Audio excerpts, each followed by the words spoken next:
Basically gland कोई भी चीज़, कोई भी सेल अगर सिक्रीशन कर रहा है तो उसको हम लोग ग्लैंड बोल सकते हैं। अगर कुछ सेल्स है तो हम लोग उसको ग्लैंडुलर सेल्स बोल सकते हैं।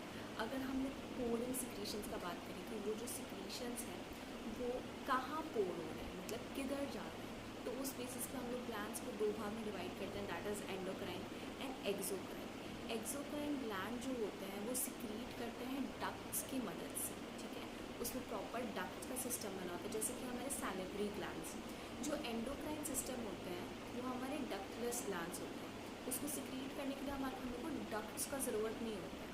तो सिक्रीशन के जो हार्मोन्स होते हैं, हम लोग हार्मोन्स को सिक्रीशंस भी बोलते हैं, क्योंकि हमारे सारे सिक्रीशंस हार्मोन्स नहीं होते, तो वो रिलीज़ होते हैं डायरेक्ट इन द ब्लड और वो रीच कर जाते हैं जो भी टिश्यू फ्लूइड को उस हार्मोन का बेसिकली नीड था। जैसे कि थायराइड ग्लैंड हमारा जो वर्क करता है उसका सिक्रीशंस जो भी होते हैं T3 T4 जो हमारा सिक्रीशन होता है वो डायरेक्टली ब्लड में जाता है, वो किसी भी डक्ट के थ्रू नहीं होकर जाता है।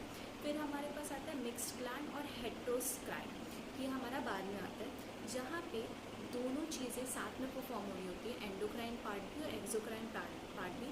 जैसे कि पैनक्रियाज हो गया हमारा, जो पैनक्रियाज का एंडोक्राइन सिक्रीशन होता है वो हार्मोन्स का होता है, और जो एक्सोक्राइन सिक्रीशन होता है जो कि हमारे डाइजेशन के लिए होता है वो पैनक्रियाटिक जूस के फॉर्म में होता है। तो कुछ हार्मोन्स ऐसे होते हैं जो एक्सोक्राइन भी वर्क करती है और एंडोक्राइन भी वर्क करती है। एक्सोक्राइन वर्क कर रहा है तो पैनक्रियाटिक जूस सिक्रीट कर रहा है, एंडोक्राइन वर्क कर रहा है तो कुछ हार्मोन्स का सिक्रीशन कर रहा है।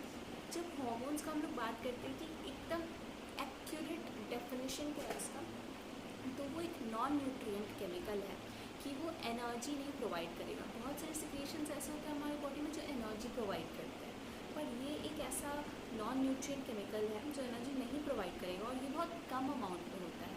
और हम लोग जानते भी हैं कि ये इसका जो कम्युनिकेशन होता है ये थोड़ा लेट होता है, जैसे कि हमारा न्यूरल कम्युनिकेशन होता है बहुत फास्ट होता है, ये बहुत लेट होता है, बहुत कम अमाउंट में होता है, पर इसका जो असर होता है वो ज़्यादा टाइम तक चले रहता है। और ये एक्ट करता है एक इंटरसेलुलर मैसेंजर की तरह, जिससे दो सेल्स आपस में थोड़ा बातचीत करें अपने सिक्रीशंस के अकॉर्डिंग, और ये एक्ट करते हैं एक दूसरे के रिसेप्टर पे बाइंड करके, क्योंकि हम लोग पढ़ रखें कि कम्युनिकेशन जो भी होता है रिसेप्टर्स के थ्रू होता है। जो भी हमारा ग्लैंड्स एंड हार्मोन्स निकलेगा वो टारगेट सेल्स के रिसेप्टर पे जाके बाइंड करेगा, उसी को तो हम लोग हार्मोन बाइंडिंग कहेंगे। तो ये हमारा पहला पार्ट था, बट हम लोग बहुत सारा पार्ट करेंगे।